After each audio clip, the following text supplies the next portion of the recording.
Hello, everybody. I'm Matt. And I'm Maggie. And we are Hopefully Awesome. That's right, a positive place on the internet where we nerd out about all the geeky things we love. And today's geeky things include the following. We got, of course, our box office.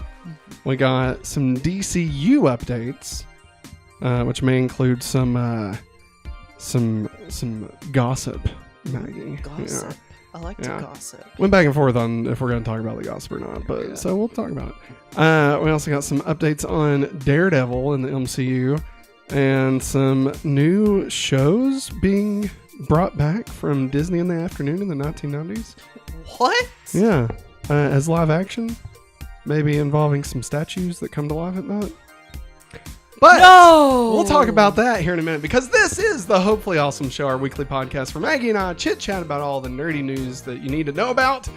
And I think there was something else that I usually say, but Patreon. Remember, if you'd like to support the channel, you can head over to patreon.com/hopefullyawesome to throw down your membership over there, or you can join as a member right here on youtube.com/hopefullyawesome. Get access to these sweet emojis like Jerriana's got in the chat. Jerriana is our advertiser down there. You know, she's the pusher. Yeah. She's a little pusher. Like yeah, Lucy's. She'll like that. And yes, for the first time in weeks, Lucy is with us. That's right, everybody. Welcome back, Lucy. I think she missed me from a very long work day. Yeah, Maggie had a long work day, and I've decided to go with iced coffee in a mason jar. Now, a mason jar. Nothing to do with the Masons, right? I don't think you know what I'm talking about? Yeah, I know what you're talking about. I don't Illuminati think so. and shit. No. Like, this doesn't mean I'm a part of, like, the lizard gang, right? No, does it say Mason on it? Mason. Oh, okay. No. I once knew this little brat named Mason. All right. Hey, Maggie. I think a lot of people know a little brat named Mason. Well, we move into the first story. What do you say? Sure. Well, wait, before we do, how's your day? How you doing? It's been a couple days. I had to work 3 extra hours today on top of a school day. And then they say it's like the 3 hours that we stay is an equivalent of a 6-hour work day. Okay. That's what they say it is. I don't get what that means. Me neither. The math doesn't add up there. Well, hey, there it is. Hi, Angie. Love you. Hey, love Thank you Mom. for liking and sharing. Good night. Good night, love Mom. you. Hey, speaking of good nights, it's time for the news. Good news, everyone. First story. No, you're good. You're good. Via Box Office Mojo discussing film and Box Office Pro, a new one that we're adding. Maggie, are you about to sneeze? Yeah. There it is. I'm sorry. I think ever since this pregnancy started, my sneezes have taken longer to happen. Oh, hey. No Either worries. they take longer to happen or they don't happen. Yeah, my allergies been acting up today, too. It's weird. I mean, the first time I sneezed since this morning, so it's just really weird. You would think the fact that it's like 40-some degrees outside, that it would be like less allergies. You know what I mean? It's the mold. Mold? Yeah. What kind of mold? From the leaves and stuff stacking on top of each other. Shit. Jerriana said, bless you. Thank you, Jerriana. Number one. Caitlin rigged the cakewalk. She rigged it. I'm saying it live on air. Oh my God. Your sister rigged the cakewalk Friday. I love this. Matt was a witness. I did see it. She won like 4 times. So just saying. Just saying. It's a little sus. Viv didn't win once. That's all I'm saying. Yeah. Right. And your sister even told me that she did rig it for some people. So. At number 1, new to the box office, Taylor Swift The Eras Tour opened up with 96 million domestic and 128 million total worldwide. $128 million, Maggie, for Taylor. Good job, Taylor. You did it. You did it, Swifties. I was trying to think of a funny like a funny Taylor Swift song to sing, and I couldn't think of any. Like I was gonna go like he was Romeo. I can't stand that song. She did admit to rigging the cakewalk. Ah! God. And also, Jerry has got some mason jar facts for you. Okay. The mason jar is named after John Landis Mason, an American tinsmith. She did not rig it for my mom, though. I don't know. I don't know. That's what somebody who rigged it would say. Think about it. Hey, Maggie, so back to Taylor Swift. 96 million, 128 million worldwide. One of the few films to get both 100% critic, 100% audience on Rotten Tomatoes, both of those, and an A+ rating on CinemaScore. Dang. Yeah, man. It's apparently perfect. The highest grossing concert film in history. Yeah. Surpassing the entire run, the entire gross. Okay, now this is not the highest opening. Yeah. This is the highest all-time. grossing. Yeah. Okay, it has made more in 3 days than Believer than any other concert movie in history. It beat Justin Bieber's Never Say Never, the entire run of $73 million. And she opened to 96 million. Slaughter 'em. Will Beyonce's beat Taylor's? I kind of want it to. It'll be interesting to see. Let's see here. It has possibly tied with The Joker for the highest October opening in history at 96 million. So the numbers are still like being settled. Yeah. But like they know that they're at 96 million. So like give or take a couple 100,000. Right. So as of this recording or this live stream, she's currently under The Joker by $300,000. But I mean that could easily change. Could easily change. Let's see here. Gold medal. Sixth highest opening weekend box office of 2023, behind Maggie. Can you name the top 5 highest opening weekends of 2023? The top 5 movies. Barbie. Okay. Super Mario Brothers. There you go. That's the 1 and 2. Okay. Oppenheimer. Nope. Okay. Whoops. Let's see. Then is Taylor Swift part of that one now? She's the 6th. The 6th. So you're naming the top 5. All right. Barbie, Super Mario Brothers.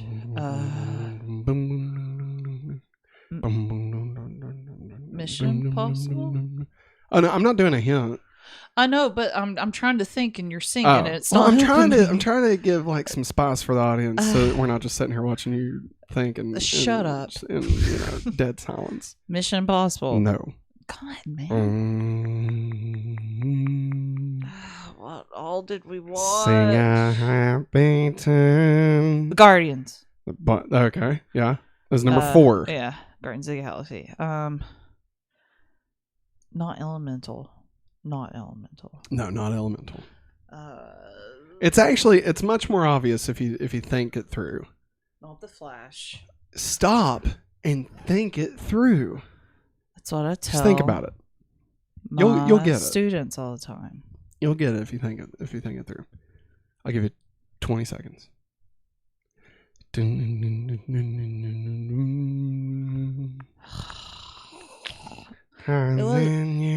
wasn't Ant-Man and Wasp, was it? That was number 5. Holy crap. So just one more. Barbie, Super Mario Brothers, Guardians, Ant-Man and Wasp. This one is probably the harder one. Talk to me? No. Talk to me. Talk to me. All right. You want me Tell me your son. Number 3, the one you didn't miss, or the one that you missed, Spider-Verse. Oh, yep. there's too much to think of. Number 5, Ant-Man 3 at 106 million. Guardians 2 at number 4 with 118 million. Into the Spider-Verse, or Across the Spider-Verse, with another 118 million, but more than Guardians 2. Super Mario Brothers. I mean, because a couple. Oh, sorry. Sorry. Just tell me. I just wanted to see. I was looking down at Lucy like, oh, she's so adorable. And I'm like, why is it still zoomed in on me? Super Mario Brothers movie then jumps us all the way up to 146 million opening weekend. And of course, Barbie, number 1 at 155 million opening weekend. Number 1 in our hearts. Number 1 in our hearts, number 1 in our purses. Yeah. Don't want your purse. Pete. But Pete I'm just Pete. Anywhere else I'd be a 3. Saturday Night Live, shout out. Yeah. It was fun. At number 2. That part I liked. It's fun. They didn't even change Kenergy.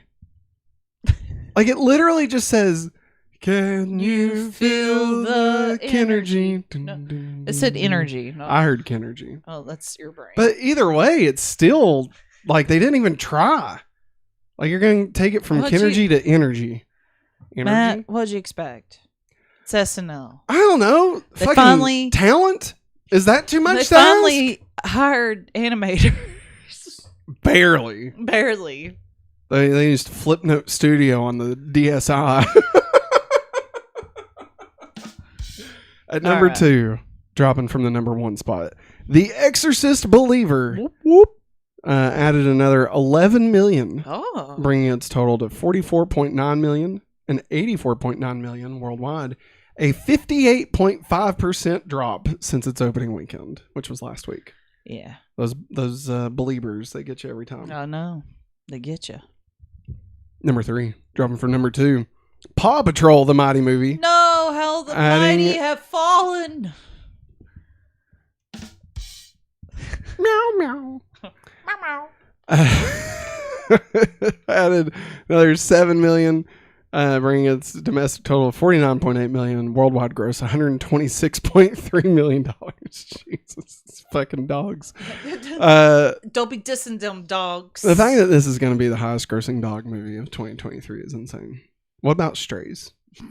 Okay.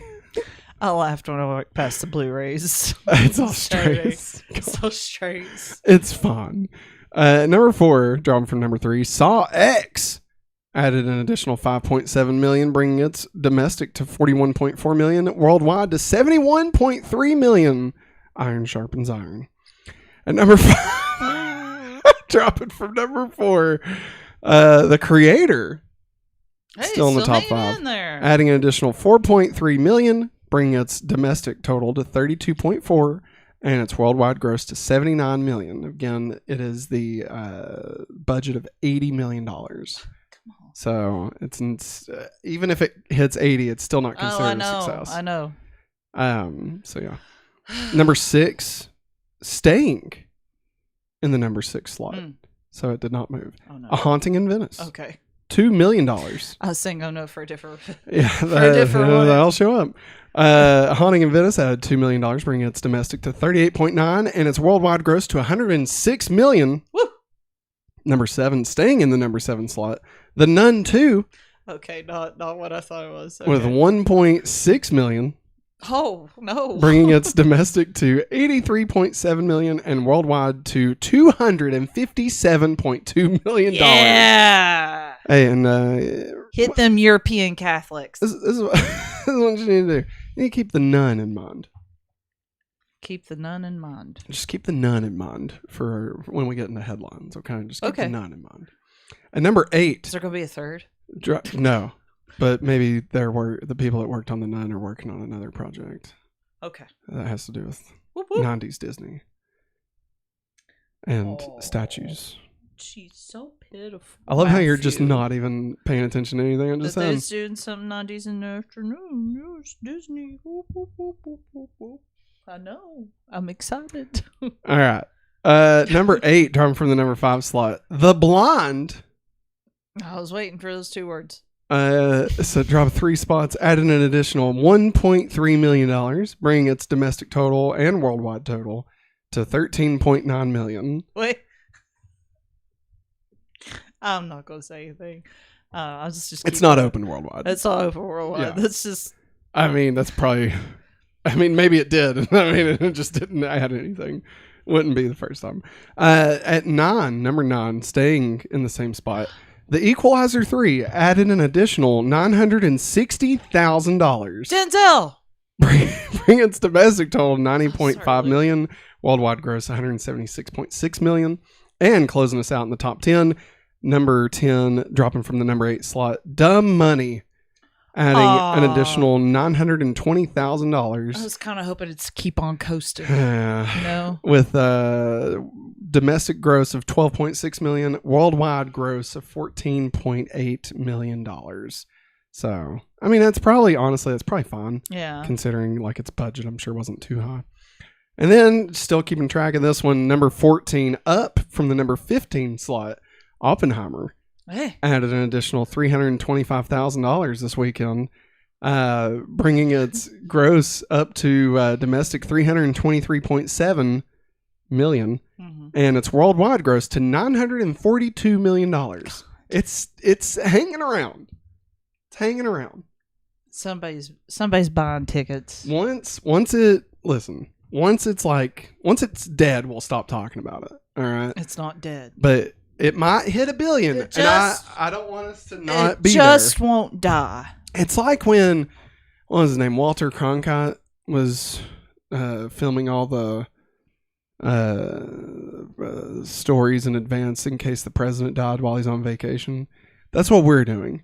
If Oppenheimer hits $1 billion, we're gonna have been there. We'll be the ones to break that news, okay? Just like Reagan dying. Via Box Office Pro, The Marvels is long-range tracking to the opening weekend of $50 million to $75 million domestically. Pre-sales tickets are currently 69% behind the pace of Guardians of the Galaxy 3 and 42% behind Eternals. It's like it's a shame, honestly. Like, I feel like this movie is going to be DOA, and it's not fair because I bet it'll be good. Honestly, like I really think the Marvels looks good. It makes me sad. Yeah, we're finally getting, like a team of girls. Yeah, I agree. I'm with you. With some cool powers. First Marvel movie to be directed by a black woman. So, I mean, there's that. So you got all these anti-woke agenda fucks out there like, oh, women, but they can't be superheroes. Oh, man. Oh, meatball salad. Meatball salad. Change my mind.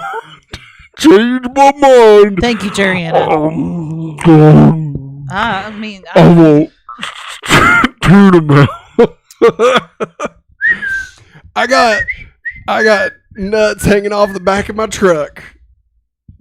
I'm making fun of those people. Yeah, you are. That's what I'm saying. Is like, listen. Yeah, you cut your balls off and cast them in the iron. I mean, that's probably what some of them do. I'm just saying. Here's the thing, all right? No. Women are awesome.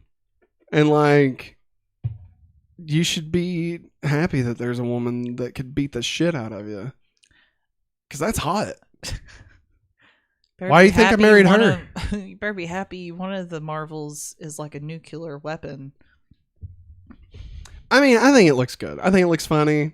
And like, I don't think it's just because of like the anti-woke people. I think there is like... I think people are tired. People have been talking some shit. And I think the past few Marvel projects hasn't really like left people in high hopes. Yeah. Especially when you consider Secret Invasion was directly leading into this. Yes. And that wasn't that great. So, no. But we got more Marvel stuff to talk about here in a bit. So, Maggie, any thoughts on the box office? Buy tickets to the Marvels. That's your thoughts on the That's box my threat. Or what, Maggie? We already bought our tickets. Yeah, we did. Already showed our support. That's right. Bitches. Using our A-list stubs. So, I mean, technically, we already had those tickets. So, I don't know if that really counts towards like a sales for their tickets. You let me down, Matt. What the fuck you want me to do? Spend money on additional tickets? Why do you think we didn't go watch Taylor Swift? I know. I'm joking. It counts, I'm pretty sure. I don't know how all that works. But you know what? I do know what works. What? Story number 2. That's right, everybody. Via Variety, we got a... Are you okay? Sorry, guys. Where I'm pregnant, I'm getting kicked in various places. I'm sorry. Aww. Just catches me off guard. That's It's all. okay. You So okay? if you see weird expressions on my face, that not because of him. Although, I mean, that could be one of the reasons That could why. be both, actually. Yeah. So, but yeah, that's why. He's kicking you in there. I'm kicking your spirit out here. I saw the spirit float up into the air. Via Variety, we've got some DCU updates. All right. Now, let me ask Maggie and the chat. Do we want to cover the gossip? All right. Now, this is strictly like actors getting irritated with other actors and like story like that. I don't like. It's about Amber Heard. Oh no! Why? All right, here we go. Amber Heard was nearly fired from Aquaman 2.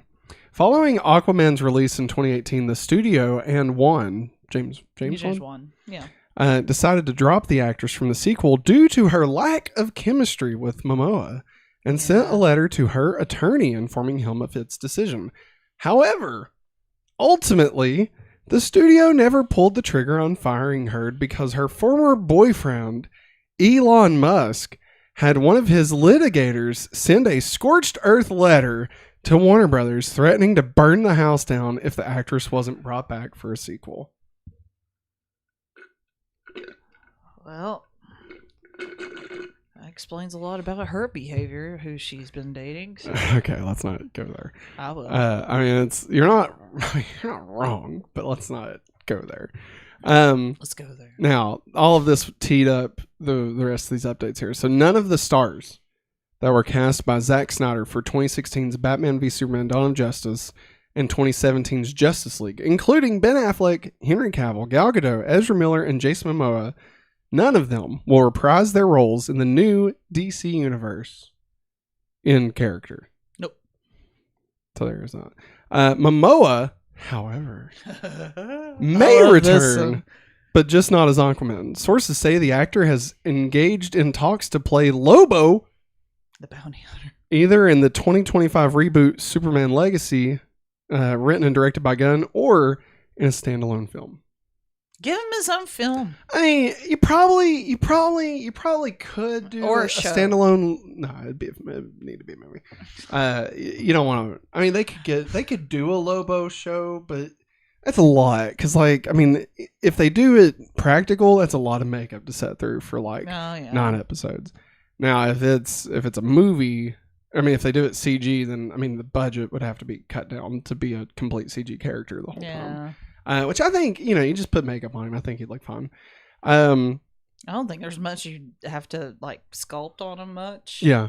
I think Lobo, in my opinion, Lobo works better as a supporting character because he can be just like he can just come in, say his ridiculous crap, pull some ridiculous crap, and then get out.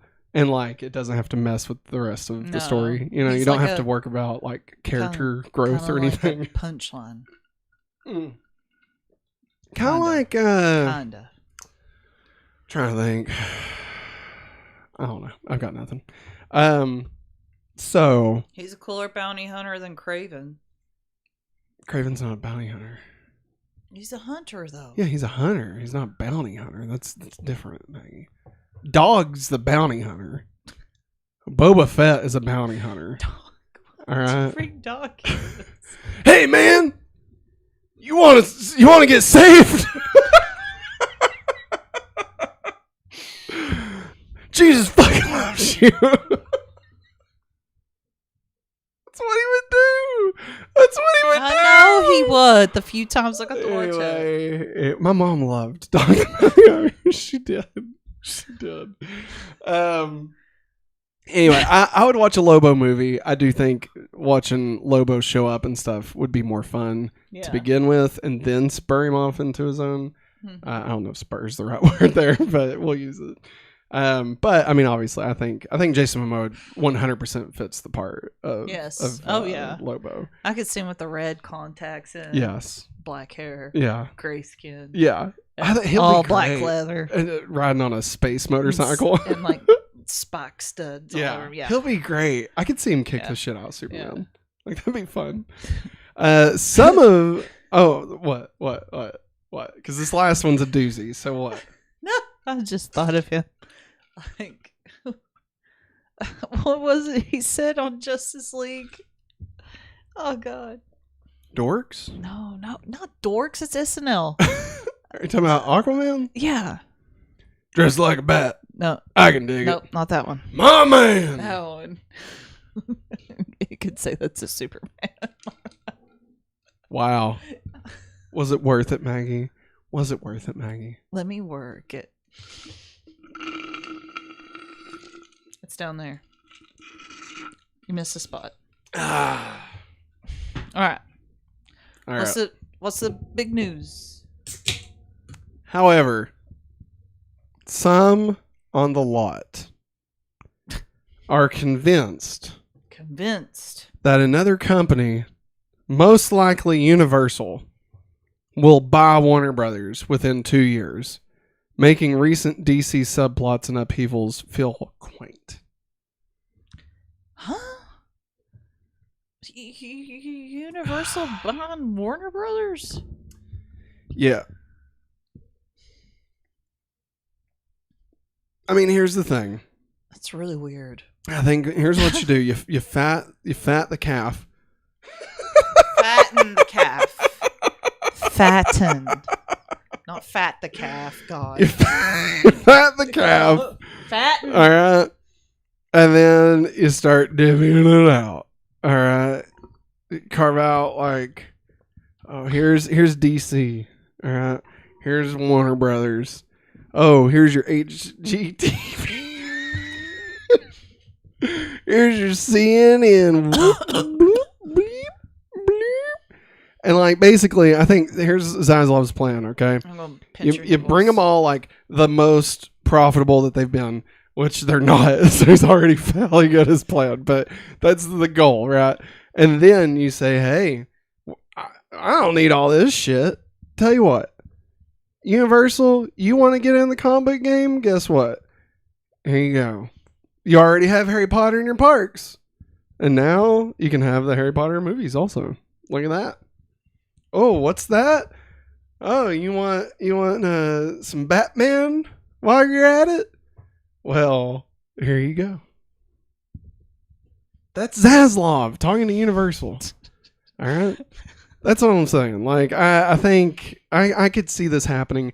I don't think that means he buys, like, Universal buys all of Warner Brothers Discovery. Yeah. I think, like, they carve out this specific Warner Brothers pictures. Yeah. Now, does that include, like, the HBO stuff? I have no idea when you start getting into the minutia. And, like, how would that affect, like, the Penguin show? Yeah. Which is being produced by HBO, but is obviously a Warner Brothers property. Like, you know, is this going to put it in a state of fucking limbo or something? Even though it'll be tied to the Batman, which would then be owned by Universal, but then produced or financed by HBO if HBO is not included in the sale. Like, you know what I mean? Oh, gosh. Oh, gosh. It's like, Maggie. No. Amazon owns Lord of the Rings. Okay, we're not getting back into that. What do you think about that, though? What do you think about Universal owning Warner Brothers? That'd be insane. Yeah, it would. I'm just, like, thinking back, you know, whenever, like, 50s, 60s, you know, like, those were, like, head-to-head, you know, Warner Brothers, Universal, and all those other studios. I mean, Back to the Future 2 and 3 and Batman came out in the same year. Yeah. Or maybe not 2 and 3. How big of a deal it was to have that competition back then. Yeah. And who all was running it back then. And, like, now it's like, hey, yo, Universal's going to buy Warner Brothers. Here's the thing. Universal would then have Jurassic Park, Yeah. Back to the Future, Fast and Furious, DC Comics, Transformers, Harry Potter. They don't have Transformers. That's Paramount. Then why is there a Transformers ride? Because they bought the theme park rides for the property, Maggie. That's something that they do. Well, if they buy, it's kind of like how Warner Scooby Doo was Brothers. at Universal. no. Paramount. No, I mean, yes, but like they were at Carowinds. Yeah, that's Paramount. And That's then, a Paramount and then park. but then they lost the licensing. Yeah. Yeah, because Paramount was like, oh, well, we'll sell Yeah. it somewhere else. Yeah. Scooby-Doo's Warner Brothers. Yeah, but I'm saying Carowinds was part of when Paramount had their hands in the theme park business.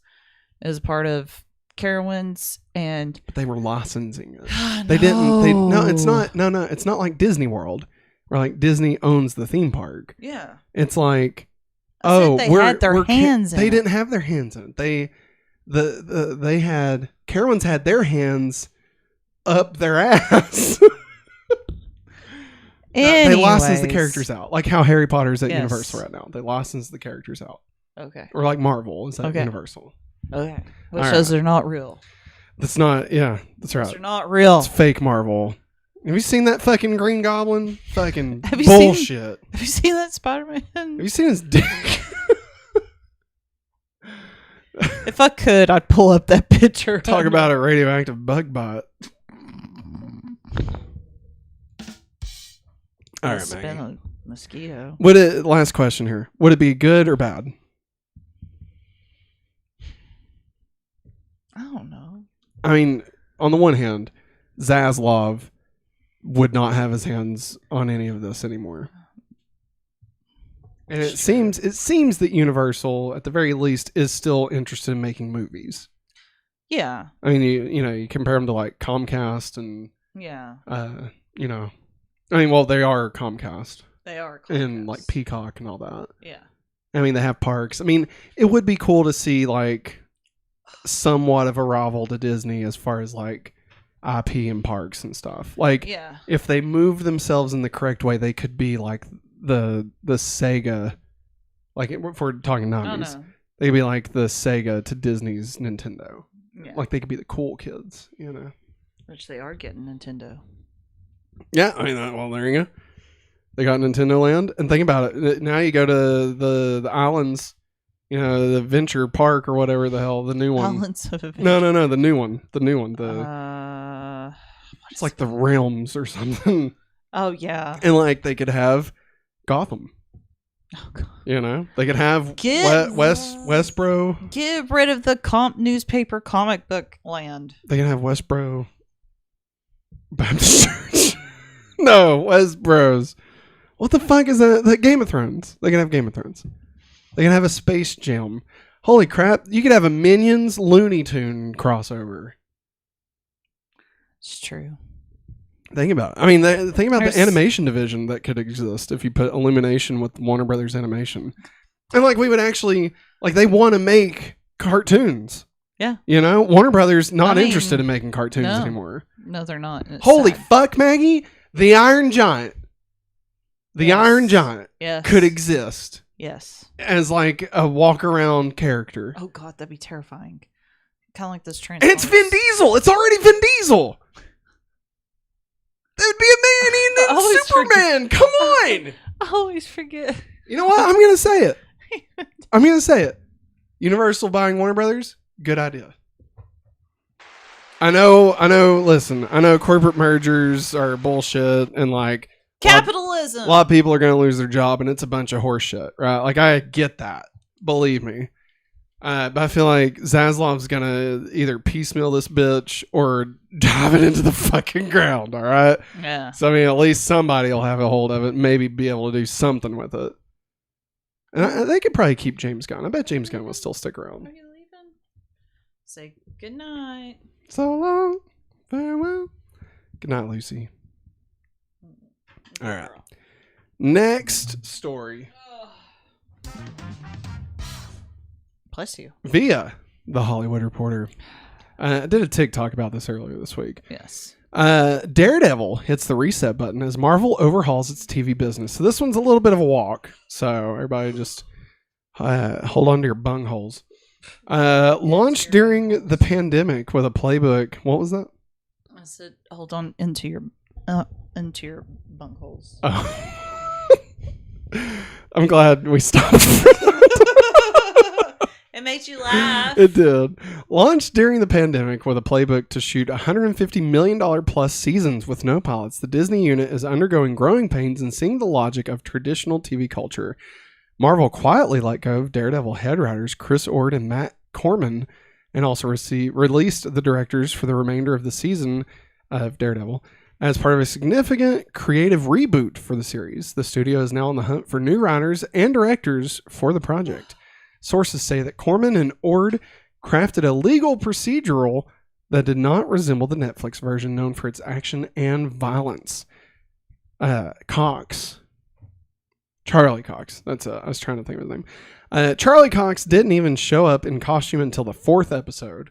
Marvel, after greenlighting the concept, found itself needing to rethink the original intention of the show. Marvel plans to keep some scenes and episodes through other serialized elements will be injected, with Corman and Ord becoming executive producers on the 2-season series.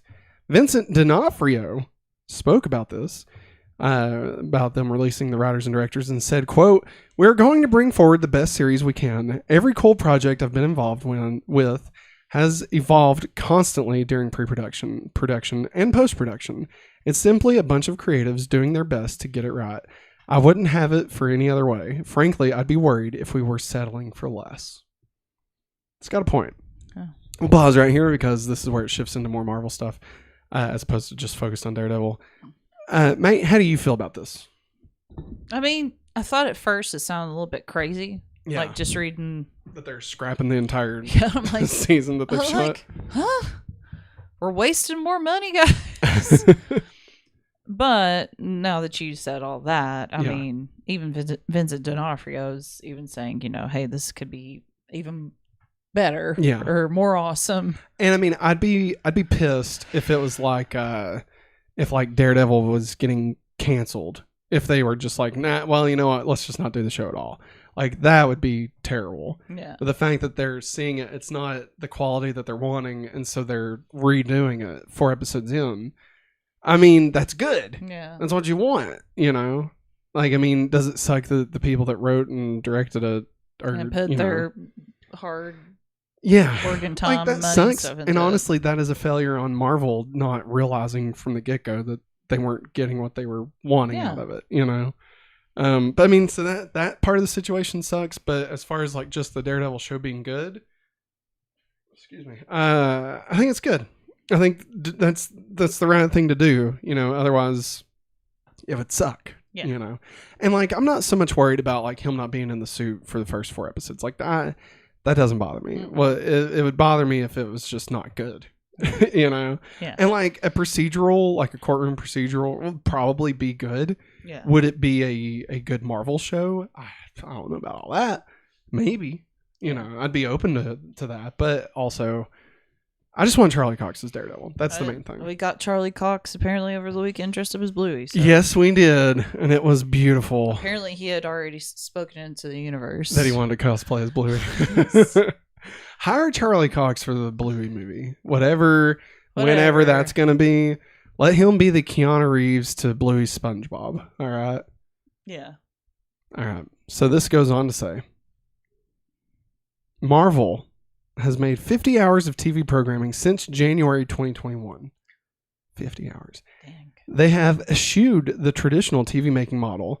It didn't commission pilots, but instead shot entire $150 million plus seasons of TV on the fly. It didn't hire showrunners, but instead depended on film executives to run its series. And, as Marvel does for its movies, it relied on post-production and reshoots to fix what wasn't working. Marvel series have recently faced a number of creative challenges and cries of diminishing returns from critics and audience metrics, causing a major shift at the studio to make the TV shows the more traditional way.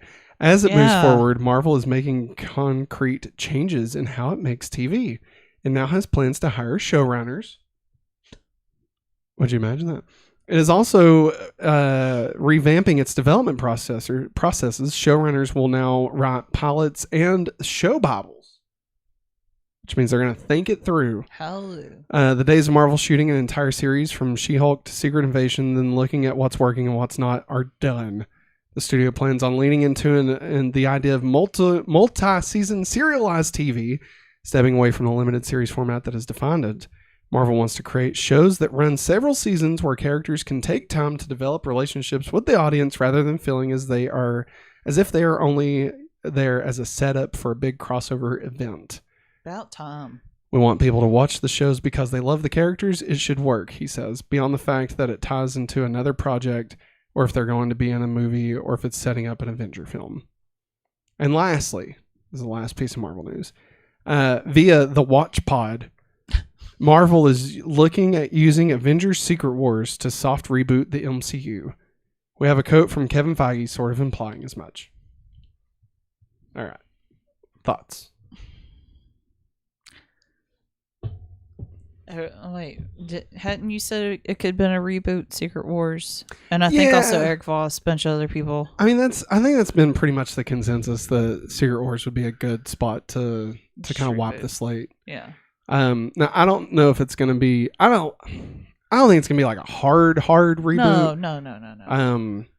But I think it'll be kind of like what Secret Invasion or Secret Wars did in the 2016 Secret Invasion. Yeah. Where like it basically took all the stuff from the Ultimate Universe that they liked, Miles Morales, and just kind of merged it into the MCU that we all know. Yeah. And then like just kind of started from there, like building up stories and stuff. But like some of the continuity was still around, some of it wasn't.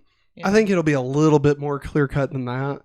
But I don't think we're looking at an entire like, here's Iron Man 1 again. Yeah. I don't think we're going to be doing anything like that. Yeah. I do think we could get a new Tony Stark and we could get a new Captain America. And I could see like mutants being injected into the MCU and like them having always been there. And so as we're watching the movies past Secret Wars. Yeah. There's too many secrets. I could see after Secret Wars, like it's almost like we're figuring out the continuity as we're watching the movies. Mm-hmm. And they don't really define it until they have to define it. Yeah. Kind of like Star Wars, where it's like what's his name, bringing Thrawn back from like the expanded universe. And even though technically he was in a different time, I want to say, than like when he showed up in Rebels, which I guess now in Ahsoka, he's in the right spot as far as like where he was originally.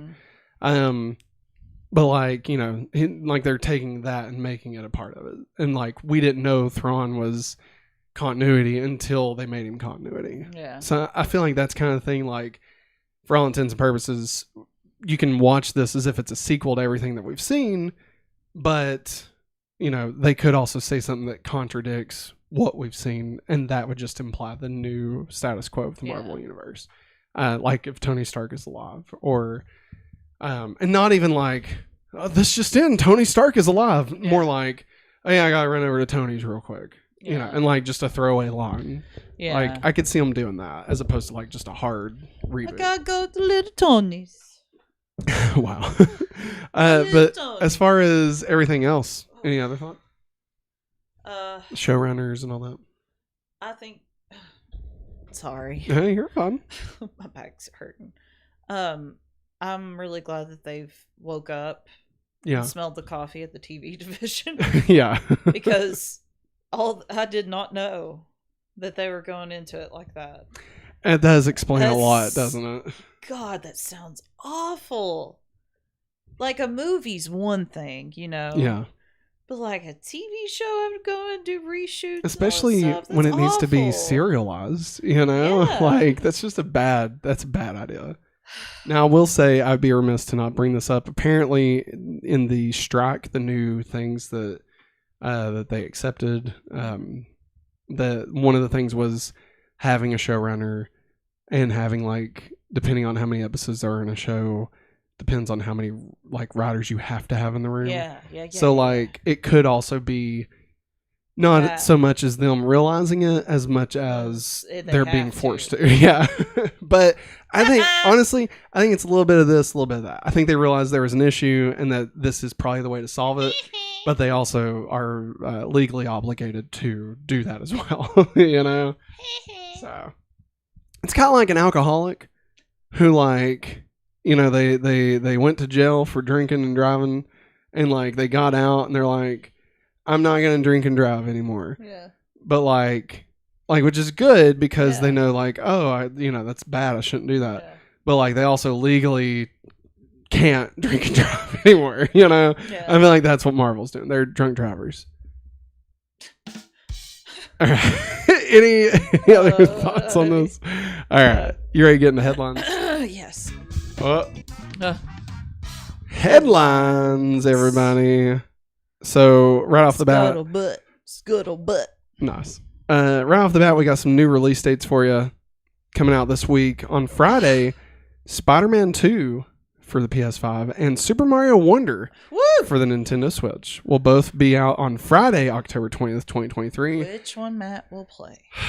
Man, that's hard. That is a hard choice. Man. I would say. What's up with Nintendo? Like, launching some main title games on the same day as some of these other games. I'm trying to think of the other one. There's another one. No, with not Doom. Tears of the Kingdom. Well, Doom and Animal Crossing, they did launch on the same day. But that wasn't so much like, it was more funny. Nintendo don't give a shit, man. No, they don't. They're going to come out when they want. Was it Tears of the Kingdom and something else? There was something else that came out. I can't remember what it was, but there was something else.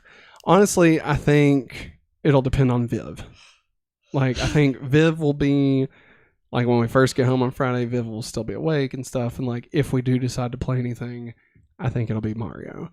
Now, once she goes to bed and, like, I can actually focus on the game, Spider-Man. Yeah. Yeah, Maggie's going to stretch out on the couch and fall asleep while Matt plays it. Matt's going to stay up till way too late. Yeah.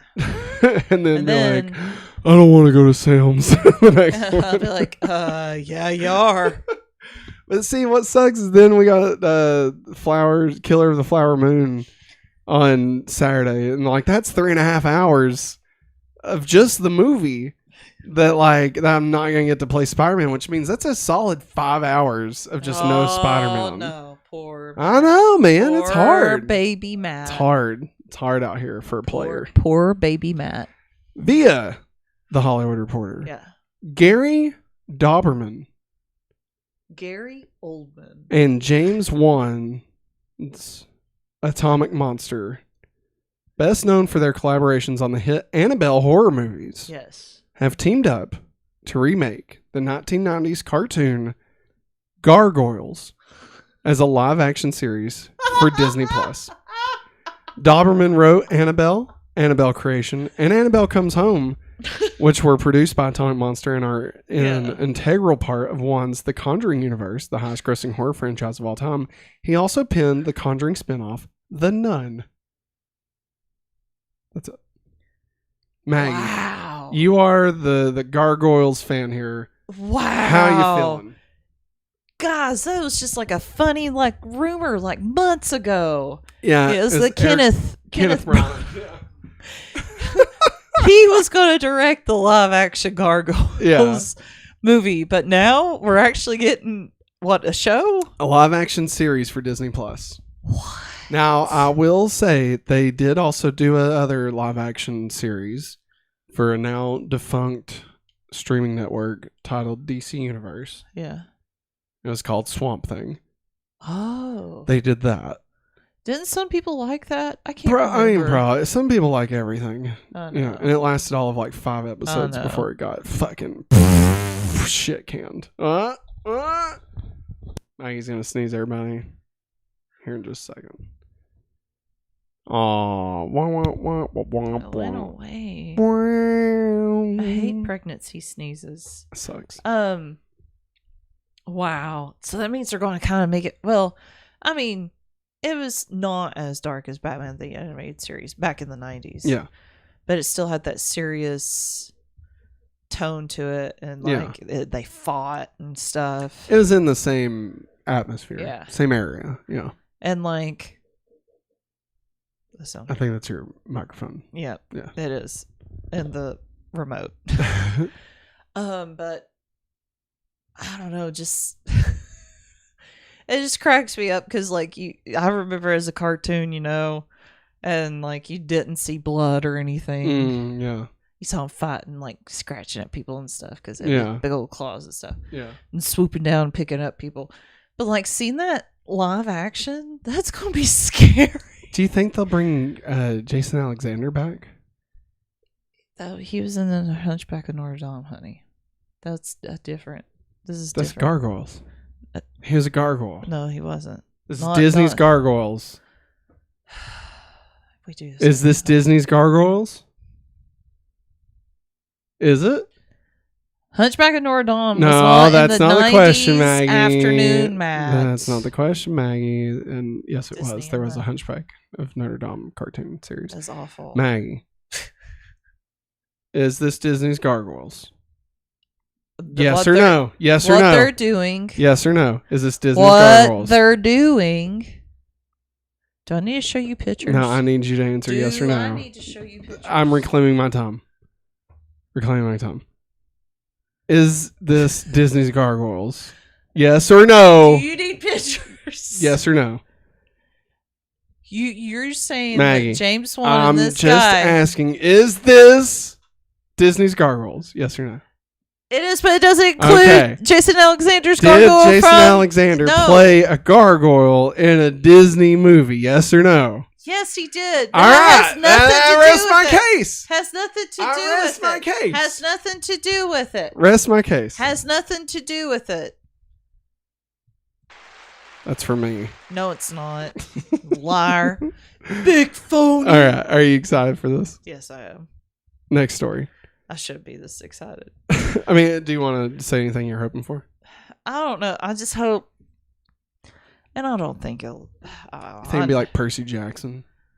I never watched that. I know. I didn't either, but I mean, like, you know what Percy Jackson is. I mean, you know.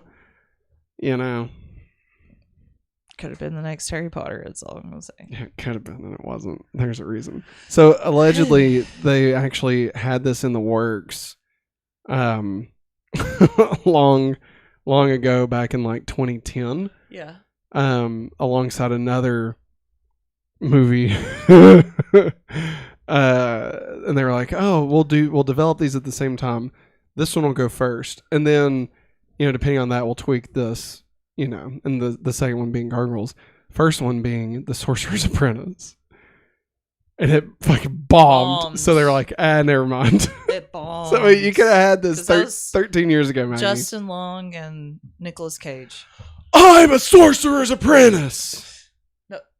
A, B, C, D, E, F, G, he was H, I, J, K, he was L, M, N, O, P. He was the sorcerer. Yes. And it wasn't Justin Long. It was that kid. That was Stephen Carp from Undeclared. It is Stephen Carp. That's terrible. That's a terrible way to reference him. All right. Anything else you want to say? No. Via discussing film, Matthew Vaughn. Wait, does give me anything? No, okay. Matthew Vaughn plans to reboot Kick-Ass next year. Says the Kick-Ass reboot has none of the characters from the other Kick-Ass films. We'd like to bring them back after the reboot, though. This reboot is just going off on a tangent. God, Matthew Vaughn. So, like, I don't know if that means, like, it's like a shared Kick-Ass universe, or if he means, like, well, we want to bring him back and do, like, a Kick-Ass 3, or if he means, like, he wants, like, Kick-Ass and Hit Girl to show up in the reboot Kick-Ass 2. You know what I mean? Yeah. Now, there was a secondary Kick-Ass comic book that like started over, and like it was like a young black girl as Kick-Ass, and like it was kind of cool.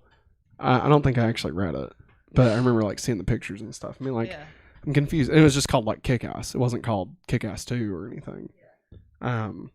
So yeah, I mean, I don't know. Do we need a reboot of Kick-Ass? Who can say? You know, probably not. But I mean, I don't know. We get everything rebooted, so I mean, I feel like I don't know. I mean, I'm not going to talk bad about getting a reboot of Kick-Ass. It's only a matter of time before just literally everything gets a reboot. But I don't know. I'm not excited for it.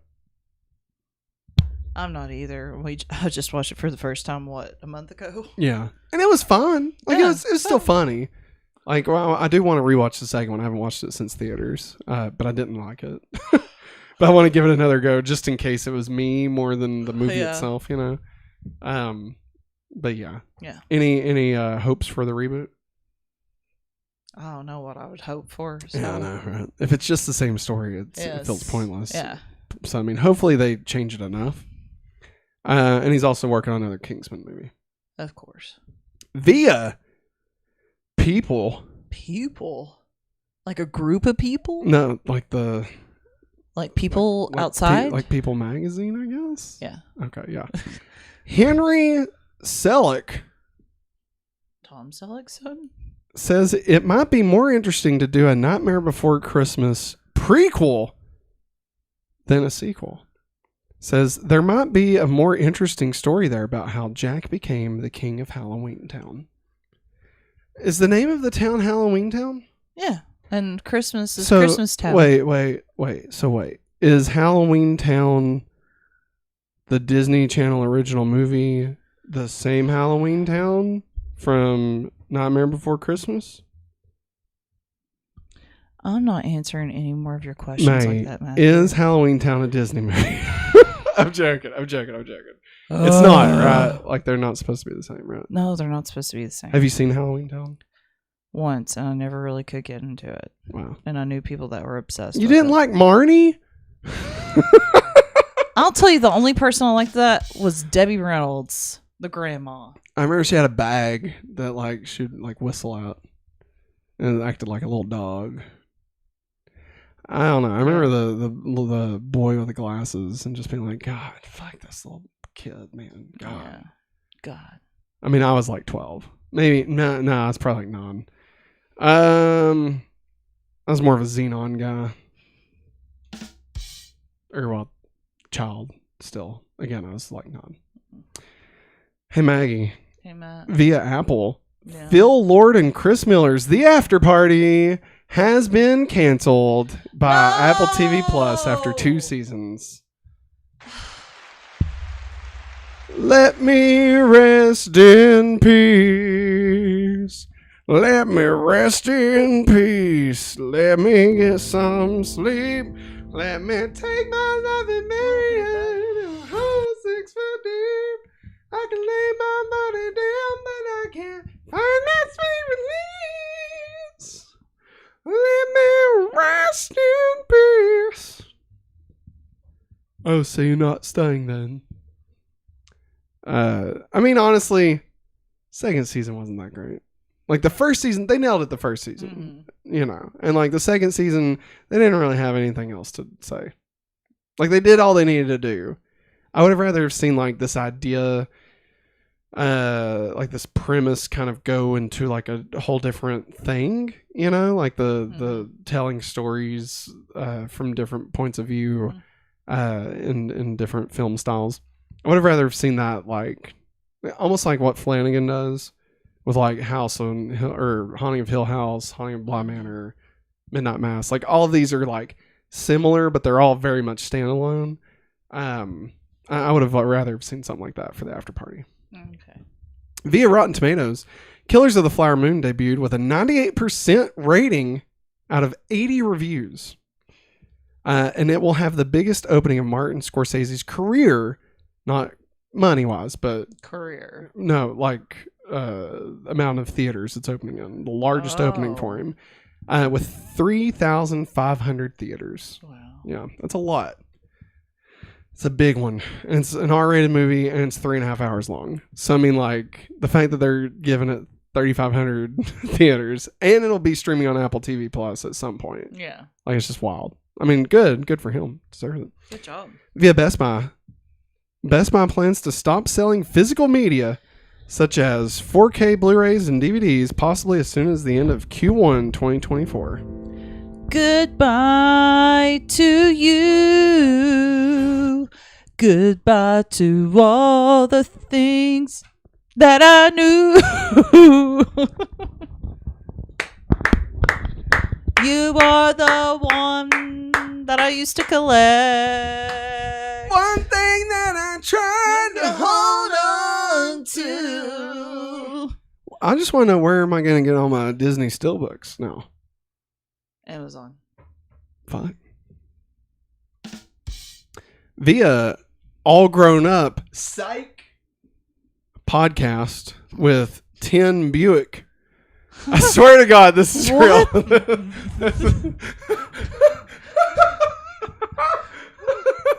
I promise I'm not like having a stroke right now. Like, I thought I was. No, I thought it was me, not you. Okay, Maggie. There's a podcast, allegedly. I don't know. I mean, I pulled it up on YouTube. It's called All Grown Up Psych. Right? Like, psych, gotcha. I'm not all grown up, right? So it's All Grown Up Psych. And it's hosted by 10, TENN, like short for Tennessee. 10. Buick. 10 Buick. BUICK. Okay. Via All Grown Up Psych Please stop podcast with 10 Buick. Jim Jenkins reveals a Doug sequel series is in the early works at Disney Plus. No. And the series would focus on the kids of Doug and Patty Mayonnaise. No. Patty or the ketchup on my fries. Patty or the You mean to tell me Doug scored that piece of ours? Doug, dear journal, I got a boner today. Dear journal, Patty and I got married and I finally lost my virginity. Do you think it's like, so is her name Patty Funny? Oh, boo. Patty, be empowered and keep your last name. If this happens, I hope that they are a divorced couple. All right. And like Doug Jr. and fucking Patty Pat have to like split time. Yancey. You know? His name's going to be Yancey, I bet. Oh my God. Surely it wouldn't be. I mean, it'll be funny. Here's the thing. His name's going to be Doug. Right? Like, I mean, that's what they're going to do, so they can still call it Doug. No. Like, it says it's about the kids, but is it really about the adults? No. It's going to be about... I want old Doug just walk It's out. going to be about Doug Jr. Stay off the grass! It's going to be about Doug Jr., but everybody's just going to call him Doug, because that way they can still just name the show Doug, and it's just Doug, okay? God. It's just Doug again, but now Doug is also Doug's dad. All right, and like they'll go to Grandpa's, and Doug will talk to his Aunt Judy and Dirtbike or Cleopatra. Yeah, I say they call her Cleo at this point. I think, and like I would say, here's my guess. Okay, like this is just me pitching Doug's Jr. All right, we're gonna call it Doug Jr. The show's only going to be called Doug. I want to be very clear about that. The Doug sequel will be called Doug. Yeah. All right. I have no doubt that that's going to be what it is. It'll be about Doug, the son of Doug and Patty. Maybe they have another kid. I don't know. I think there will also be a Pork Chop Jr. I don't know exactly what that'll be, how that'll work. I don't know, but there it is. I mean, didn't Pork Chop knock up a poodle or something, or in love with a dog? Maybe it'll be like Roger's cat. It's Klotz. I do think Vice Principal Klotz. That's what I was going to throw out. I think Roger Klotz will be the principal or vice principal of Doug's school. Doug Jr. I know. Doug's school. I know another twist. Okay. Doug Jr. and Roger Klotz's boy or daughter are best friends. Close. Roger Klotz's daughter will be Doug Jr.'s Patty Mayonnaise. Oh no. Yeah. Skeeter. And Skeeter will have twins. He'll be or she'll be from a divorced family. And she has to split time. She's been gone. All right. She's been living with her mom. Yeah. Okay. But now she's coming to Bluffington. This will be the first time Doug Jr. has ever met her, not knowing she's a Klotz, right? Yeah. And then like he's gonna be like oh, you know, like floating in the hearts and you know, and then he's gonna like leave a note for her, right? And then like, what are you doing here, funny? Principal Klotz, you know, and he's like, you're in big trouble. And then he goes, and then he's like, so you like Miss blah blah blah? No, sir. Well, I'll have you know, funny, that she's my daughter. What? Yeah. So you better watch your P's and Q's. Let me tell you. Like he's gonna be like their other vice principal, fucking Bud Savage Bones. Or whatever his name. Bones, yeah. And then we'll get, you know, every once in a while, they'll probably be like Iron Quell. You know, or I mean, it's Iron Man, but it's the Quellman version. You know, I do think Skeeter will probably have kids. Probably Skeeter and BB, if I had to guess. I kind of hope it's Skeeter BB and they have a gazillion kids. I could see that, and I could see like it just being Skeeter. Yeah. If I'm being honest, you know, maybe it's twins. Maybe it's Skeeter and BB. You know, and they're best friends with Doug Jr. Doug. You know, Chalky could be like the coach of the high school, and like maybe Doug Jr.'s trying to get on the football team for an episode or something. You know, he could do something like that. I look for Patty to be a teacher because her dad was a teacher too, wasn't he? Like I mean, I feel like I know he homeschooled her, yeah. But I feel like that was his job though. Like he did that on the side. I don't know if there's enough space for Roger to be the principal and Patty to be the teacher. Yeah. That's my only thing. I mean, maybe it could happen, you know. I could see Patty being the new mayor, like she was the vice mayor under Mrs. Dink. And I do think that Mr. Dink will still be around, but he'll be like 80. Right, and he'll have like that chair from Wild Wild West that the spider guy had. No, don't do that to Dink. Don't do that to him. Man's lived a good life. Don't do that to him. I think Pork Chop will still be on the show, and they'll pull like a Spike in All Grown Up, where he's just really fucking old, like just really old, you know.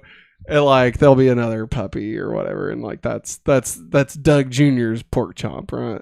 And like we'll get callbacks to the original series, you know, like they'll go to Funky Town and you know, stuff like that. Funky Town sucks, Dad. I don't know what you was talking about. They'll reopen the Honker Burger. That'll be back. Vernon, but that's gonna be for all the old people to hang out at. No, Maggie. Listen, you're thinking, Maggie. People. You're thinking too dimensionally. Okay, you gotta open your mind. Too millennially. Here's the thing, Maggie. They're not updating the show. All right, the show is still gonna just be Doug. All right, they're gonna keep as many things the same as possible, but like with new people, so that it's a throwback more than it's just using the same thing, right? But it will literally just be the same show. Like he's gonna go to Bluffington Middle School, maybe even BB Middle School if they want to go into New Doug, right? There'll be a Honker Burger, even though Honker Burger was sold out and became Shea Honk or whatever. They'll bring back the original Honker Burger. The Beatles will have, or the Beats will have a reunion, right? And like they'll be decrepit by then. Yeah, and like there'll be jokes, and like Doug will be like, "Oh, me and Your mom used to love dancing to the beats. You remember that, Patty? Oh, Doug. Oh, Doug. You know, and like, you know, they'll go to Christmas and they'll be at like the original Doug house, and like his mom and dad will be there, and it'll, you know, and that's where Judy and Dirtbike will be popping in. I could see Dirtbike being a part, like a big part of the show, like a cool Uncle Jesse type, you know, or Mr. Feeney, you know, like just the cool maybe Mr. Feeney doesn't really fit that bill, but like living next door, like I could just see like that being. Are you trying to get my attention? No. Okay. I'm sorry. That's okay. No, I'm sorry. But yeah, that's what I'm thinking.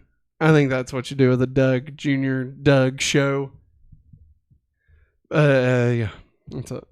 Any other thoughts about Doug? Douglas Yancey funny. Do we get any dual imaginations where like Doug and Doug Jr. imagine something together? I hope not. You need Race Canyon. Do you think they get back the original voice of Doug to play the voice of old Doug? What? Tom Kenny? No. Billy West? It's Fry. Yeah. What's his name? Billy West. Oh, okay, yeah. Think they get him back? If Disney can put out the money. Which, well, I mean, they're already for Hulu. They're already paying him for Hulu, because that was the problem with Nickelodeon. They couldn't, where Billy West just took off as a voice actor back then, because I think Doug was his first gig, if I'm not mistaken. Maybe. Didn't he? He also did Ren and Stimpy, didn't he? Which both of those launched at the same time. So. But like, whenever his career took off, after so long, Nickelodeon couldn't keep up with paying him. Yeah. So that's why, you know, that whole thing, the Doug show disappeared. And then a new Doug happened because Disney could pay. I want Skunky Beaumont to be like the guidance counselor. Either the guidance counselor or the English teacher. Whoa. Like Doug Jr., bro. Hey. You're like, just like your dad. You're just like your dad. Just gotta. And he's gonna wear green shirt, khaki shorts. I don't know. Flip flops. I don't know what is. No, I mean, I'm talking about Doug Jr. I don't know if it's a sweater vest. I wouldn't go that far, but I do think he's got to visually look like he's Doug. All right. I cannot stress this enough. It is literally just Doug. Okay. Because we've seen what they do when they try and make it work as like a sequel series. Okay. It doesn't. You just have to do the same thing again. That's what you got to do, and that's what Disney's new Doug can be called. Disney's new Doug. I would be down for that. Disney's new Doug, or Disney's new Doug Plus, or brand spanking new Doug Plus. How about Disney's brand spanking new Doug Plus? I like but like it's a plus and then plus. Yeah. Okay. Square. I like it. Lastly, via the wrap, Ryan Johnson says he's now working full force on Knives Out 3. I've got the premise, I've got the setting, I've got what the movie is in my head. In his head. Yeah. Knives Out 3. What was his name? Benoit Blanc. God, Jesus, you scared me. Benoit Blanc here. Benoit. Now I said it's like a donut hole with another donut inside the hole.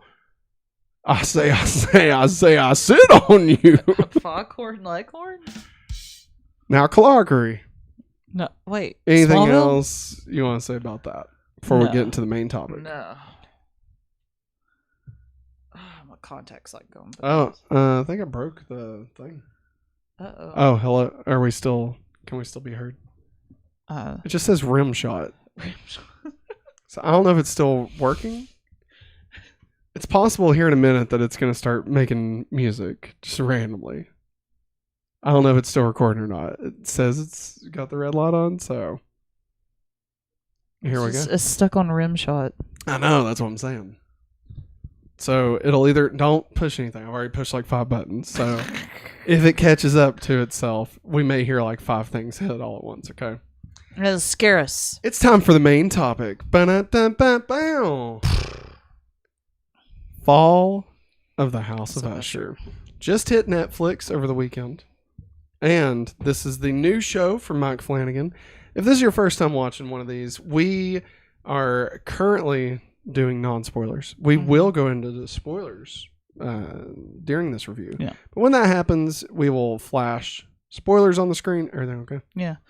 I was just like, I think I'm catching things out of the corner of my eye. Yeah.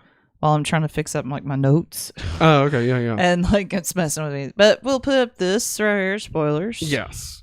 And then, we'll talk spoilers, and then we'll come back and rank this alongside our other stuff. Yes. So, we'll go ahead and get started here. Maggie, you are the biggest Edgar Allan Poe fan I've ever met in my life. Oh my God. I wouldn't even call me a fan. I've never met anybody that even knew who Edgar Allan Poe was. Oh, okay. So I once worked with a guy whose last name was Poe.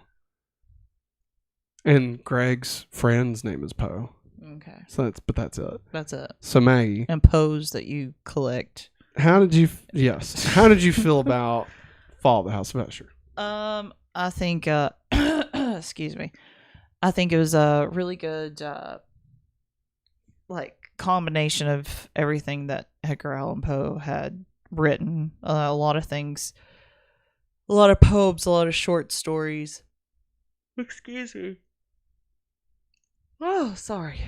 That he had written. I like how Flanagan kind of wove them all together to work. Yeah. And also modernized it, because I was reading through the Spark Notes of just the story of the Fall of the House of Usher, because I could only remember bits and pieces of it. And I was just like, oh, thank God he let it be in the now, because it would have, I don't know, I think it still would have been spooky in some ways and creepy. Yeah.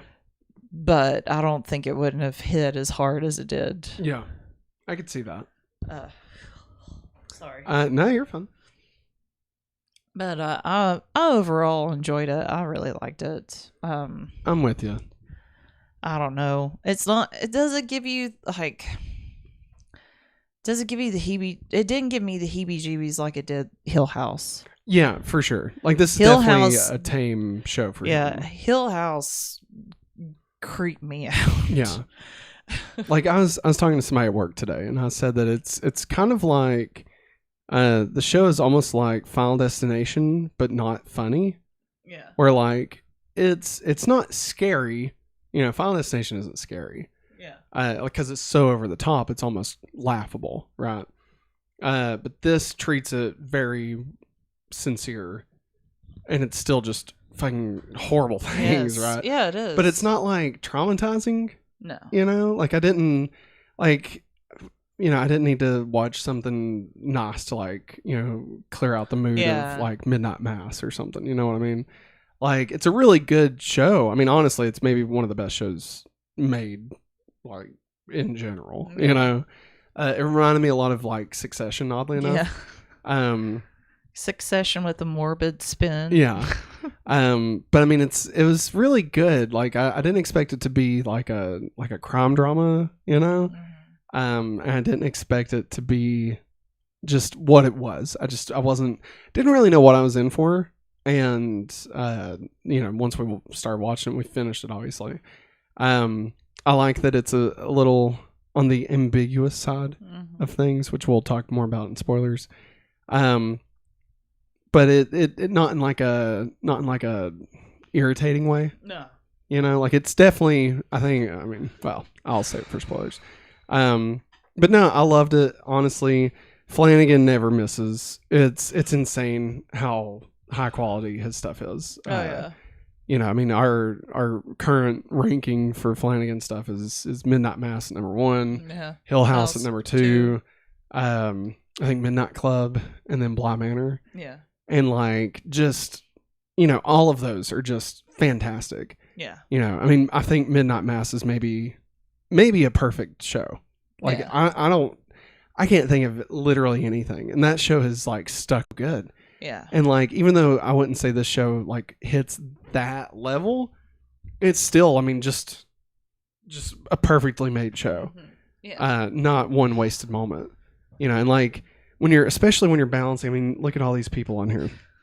When you're balancing all these characters, yeah, and like it can cut to any one of their stories at any time, and I'm never upset that it's jumping to anyone. Yeah, you know, I'm not like, oh man, I really want to stick with this one a little bit longer, or oh man, I'd really love to see how their story plays out. Like, no, I mean, I'm just watching them all at the exact same time, and I love every bit of it. And like, there at no point am I like, can we just kind of skip through this person's stuff, you know?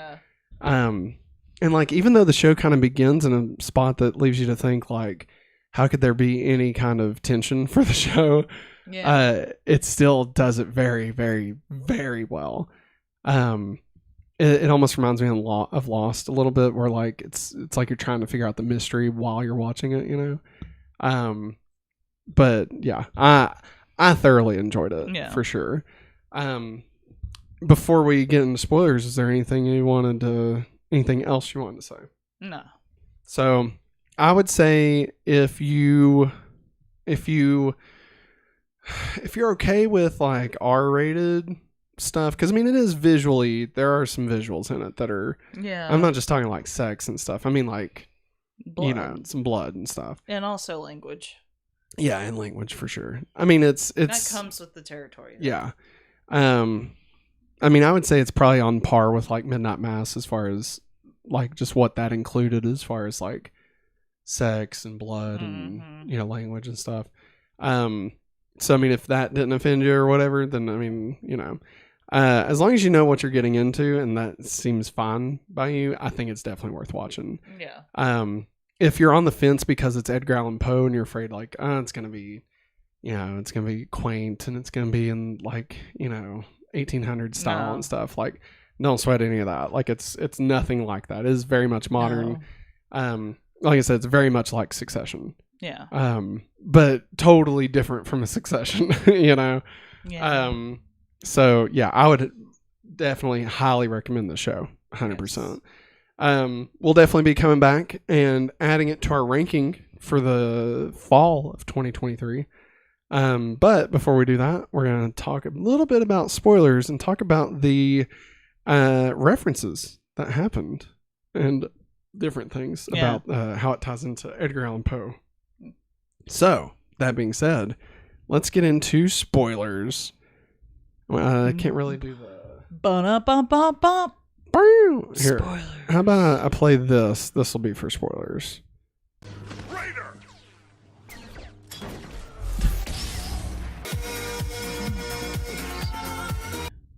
All right. So we are in spoilers. Again, you do not want to be spoiled on this. No. So, like I was saying, I find it, like, I think it's fun that it's a bit ambiguous. Mainly with the main character, what's his name? Roderick. Mm-hmm. You know, the whole show we're watching is from his recollection of the events, right? Yes. So in a way, everything he's saying could be bullshit. Yeah. Not on purpose. No. I mean, they definitely give a reason for him to you know, not be all there. Like, I think he definitely believes what he's saying. Yeah. But at the same time, you could make the argument that, well, none of that happened though. Yeah. And I like that. I personally feel like it did, like, especially, you know, the guy that was sitting there with him the whole time. August. August. Seeing like the crow or the raven at the end. Mm-hmm. Like, I think it definitely alluded to the fact that this was real. Yeah. But I do like that it's ambiguous enough that it could also not be real. Yeah. But not in a way that pisses me off. You know? Yeah.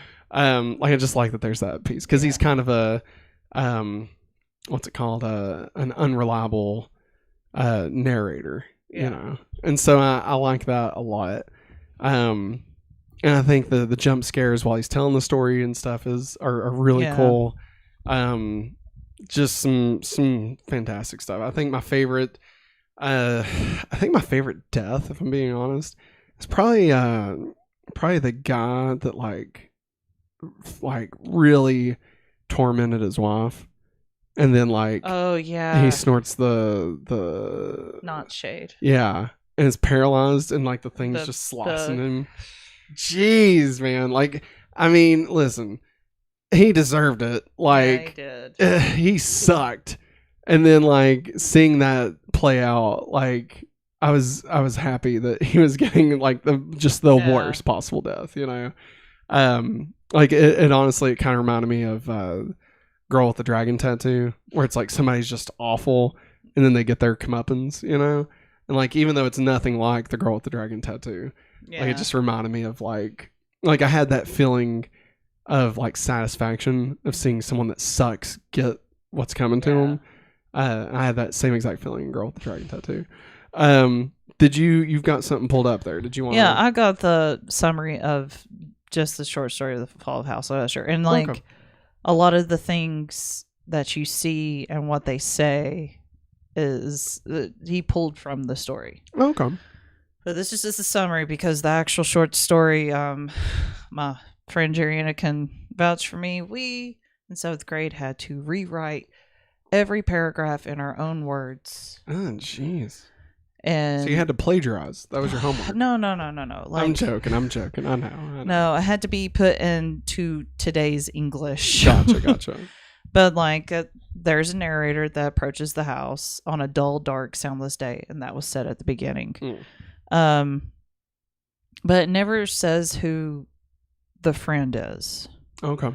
Even though they're the narrator. And of course, Roderick is gloomy and mysterious. And that the house itself, because remember when you see it, you're like, oh God. Yeah. It's, let's see.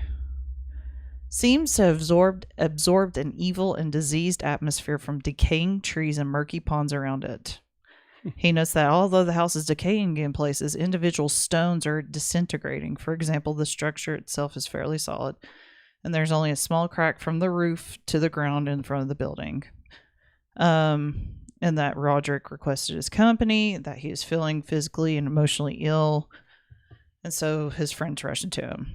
But in this show's case, August is wanting to arrest him. Yeah. Which I thought was a great way to update it a little bit, you know. The narrator mentions that the Usher family, though an ancient clan, has never flourished, never had kids. Only one member of the Usher family has survived from generation to generation, thereby forming a direct line of descent without any outside branches. The Usher family has become so identified with its estate that the peasantry confuses the inhabitants with their home. Oh, wow. Roderick is paler and less energetic than he once was. Roderick tells the narrator that he suffers from nerves and fear and that his senses are heightened. Also that Roderick seems afraid of his own house.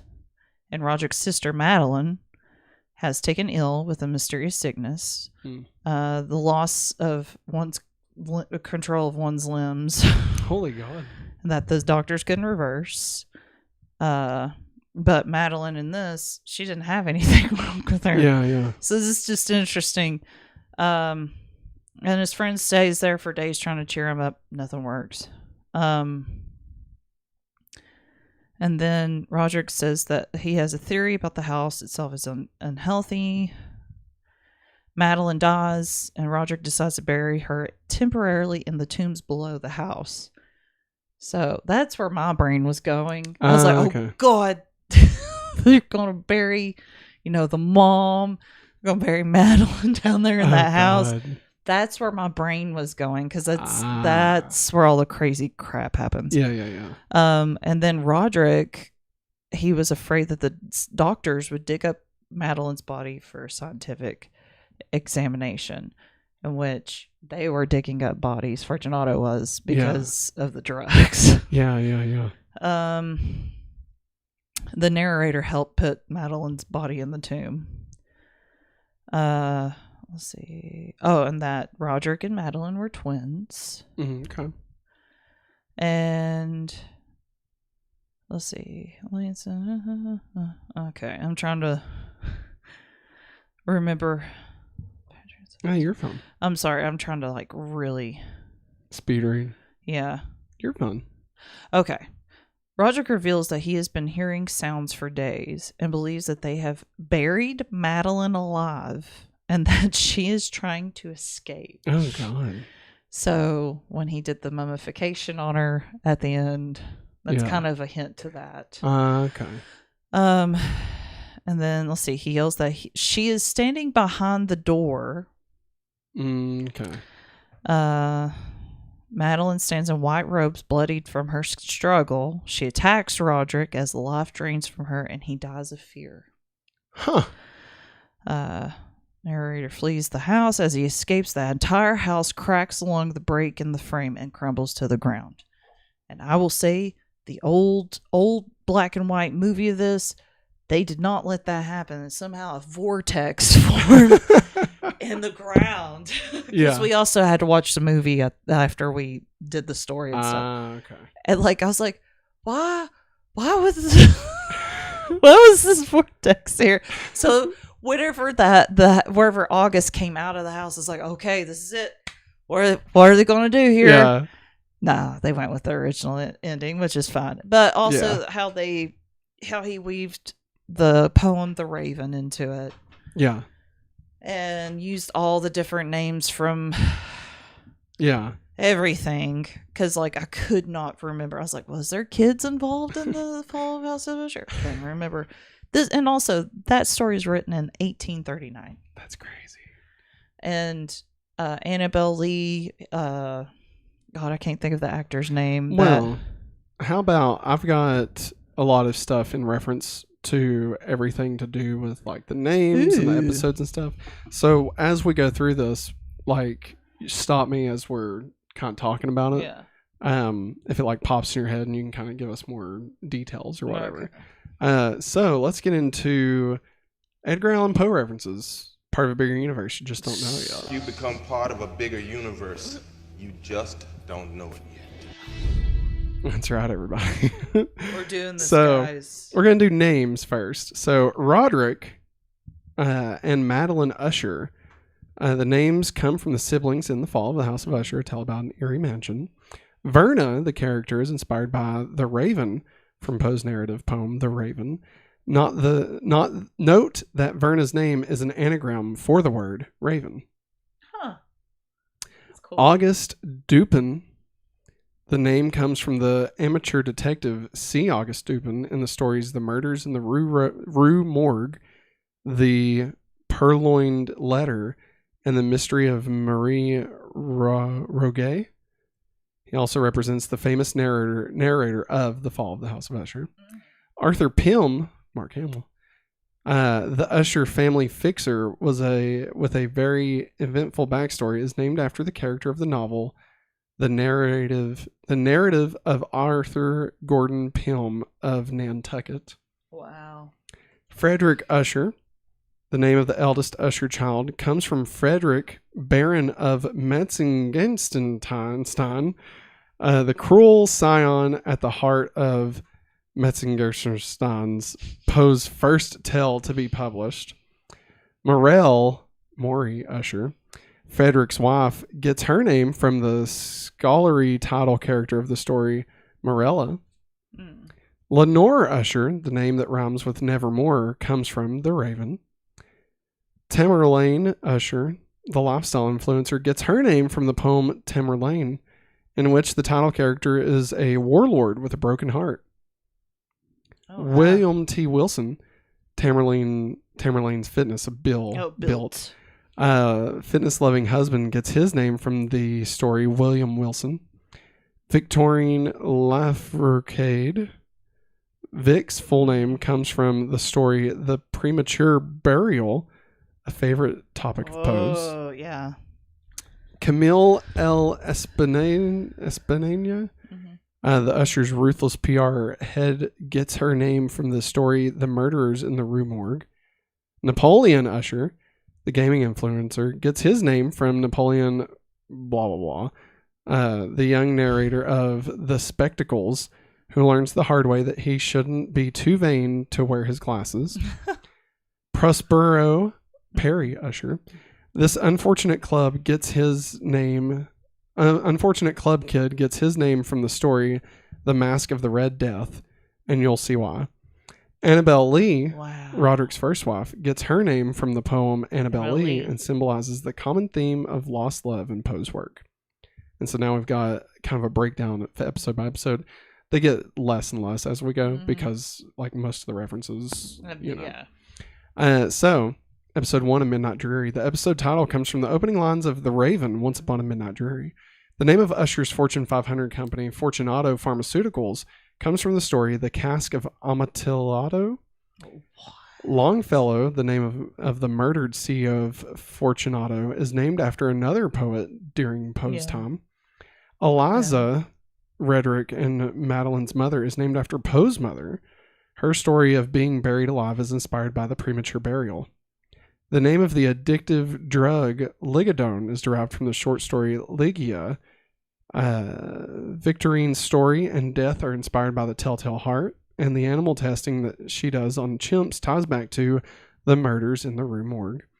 Both Roderick and Madeline's Egyptian artifacts are referenced to the satirical story Some Words with a Mummy. Episode 2, The Mask of the Red Death. Perry's death by raining acid is based on the story The Mask of the Red Death, in which the party guests all die of a bleeding disease. Toby's character, name of the dialogue Toby Dammit, are from the story Never Bet the Devil Your Head, in which the character's name is Toby Dammit. In the 1979 timeline, the theme of being done by one's own hubris ties back to Metzengerstein. The series nods to it each time Roderick takes Dupin back to that time period. Rufus Griswold, a Fortunato exec, was named after Poe's nemesis, who wrote a scathing obituary for him under a pseudonym. The name of the chemist Metzer is a shortened version of Metzengerstein. The company name Landor Pharma is taken from Poe's story Landor's Cottage.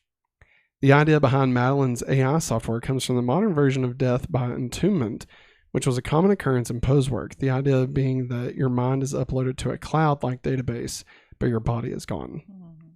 The Grampus references the boat in the narrative of Arthur Gordon Pym of Nantucket. Frederick's claustrophobia ties back to the character in The Pit and the Pendulum. Episode 3, Murder in the Rue Morgue. Camille's death by primate is based on the murders in the Rue Morgue. In 1979, young Roderick recites the poem Annabelle Lee in dialogue. Verna's name tag as the security guard, Le Bon, is the name used in Rue Morgue.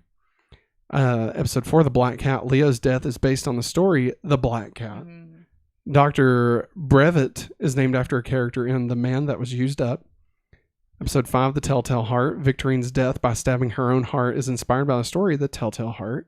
The dialogue the preacher speaks at the funeral is composed of verses from Poe's poem Spirits of the Dead. Episode 6, Goldbug. The Sapphire Eyes are inspired by Some Words with a Mummy. Pym's backstory is inspired by the narrative of Arthur Gordon Pym of Nantucket. Tamerlane's story and death is based on the theme of mirror images in William Wilson. The name and logo of Tamerlane's company, Goldbug, uses the image from the story The Gold Bug. The Pit and the Pendulum, Episode 7. Frederick's death by swinging blade is inspired by The Pit and the Pendulum. Roderick recites the poem Annabelle Lee to Dupin. Frederick's focus on Maury's smile and ripping out her teeth is inspired by the story Bernice. The poem Verna recites to Madeline at their confrontation is Poe's The City in the Sea. Episode 8, The Raven. Griss's murder by brick wall is based on the cask of Amontillado. After Lenore dies, the scene in which the Raven appears before Roderick in his estate is based on The Raven. The reveal of the text Roderick has been receiving that say versions of Nevermore are also tied to the poem. The mummification of Madeline is inspired by both Some Words with a Mummy as well as the fall of the House of Usher. The collapse of the house deaths of Roderick and Madeline are based on the fall of the House of Usher. And that is all we have. It's so weird, like, hearing all those titles. Like, I know I have had to read most of them. Yeah, yeah. Either throughout, middle school or high school or in college. And it's so funny to me, like looking back where everybody's watching, I was like, oh my God, this happened, blah, blah, blah, blah. And like, my brain just remembers them all being smushed together. Yeah. So that's just really funny because it made sense to me that Roderick would have kids. Yeah. But he didn't have kids at all in the actual story. Right. Him and Madeline were just all that they had. Yeah. So it's just really funny to me that that's how I remember it. I love that Flanagan took the time to weave all of these things together. Yeah. To fit them. Almost, it kind of reminds me, and this is a weird reference, but it almost reminds me of Across the Universe. Yeah. Where it wasn't just Across the Universe, but it was all of these different Beatles songs and stuff that all weave together to tell this one story. It kind of feels like that. Yeah. But for Edgar Allan Poe. Yeah. I loved it. Honestly, I thought it was so good. Poor guy. He, in real life, he did lose the love of his life, I believe. And his mom did, the way they talked about premature burial and stuff. Yeah, yeah. He just had a very depressing life, and he wrote about it. Well, no wonder. Man, think about it. If he'd been 1839 was rough times, man. Sure. Hey, get you some mental health, That's all I'm saying.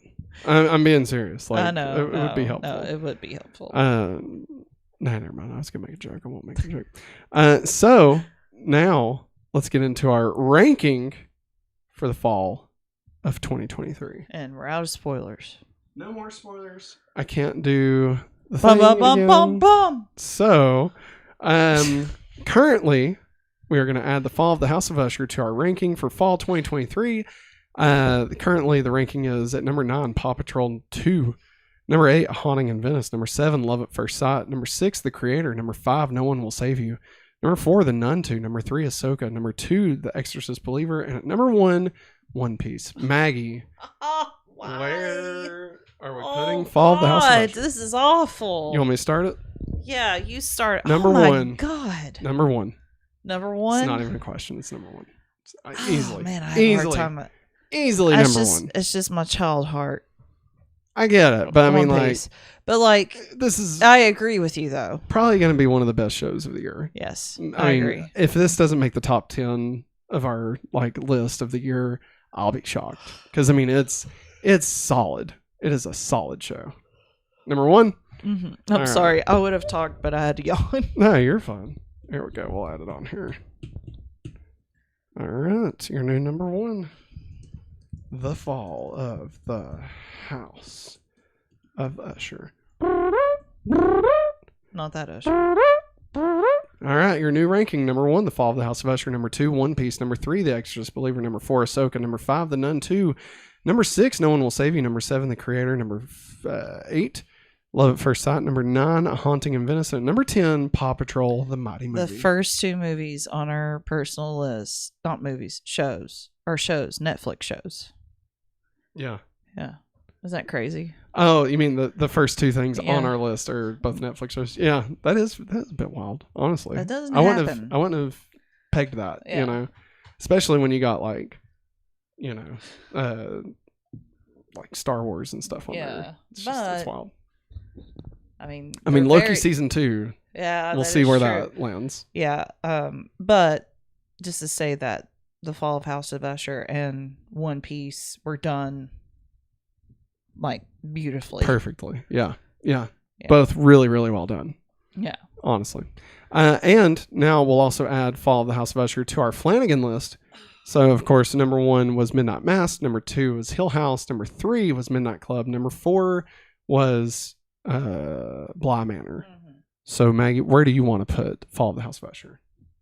I think Midnight Mass is still number 1. No, I'm not there with you.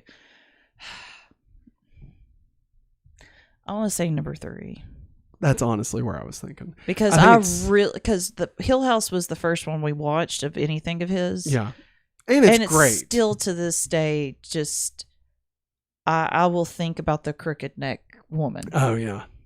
and like just the way they tell the family drama and stuff, Yeah. but also being absolutely terrifying. you Yes. know, and I love Midnight Club, but I just think that this show is just a cut above the rest. Like it is a pristine piece Yeah. of art. You know. Yeah. I still think Midnight Mass is perfect. Yes. But I'd put this at number 3 also. I think it's really great. 3. So that is gonna wrap it up for us this week, everybody. We'll be back again next week with our review of Killers of the Flower Moon and maybe some other stuff. We'll see. We'll also be back again tomorrow night with going back to Smallville. We'll be talking about season 4, episode 4, Dedicated. Is that what it's called? Oh, Devoted. Devoted. There it is. And then we'll be back on Wednesday with Super Nice Playback. What? Every time you I've noticed tonight that you shake your leg really hard, it's like shaking the camera. Oh, okay. Sorry. I just thought it'd help you out there. You're fine. Then on Wednesday, we'll be back with Super Nice Playback. And on Thursday, we'll be doing our watch along for Loki. Remember, if you'd like to support the channel, head over to patreon.com/hopefullyawesome like these fine folks did. Or you can join us right here on youtube.com/hopefullyawesome. Become a member and support the channel. But that is going to wrap it up for us this time. Thanks for watching, and as always, Have a hopefully awesome day. bye. Never.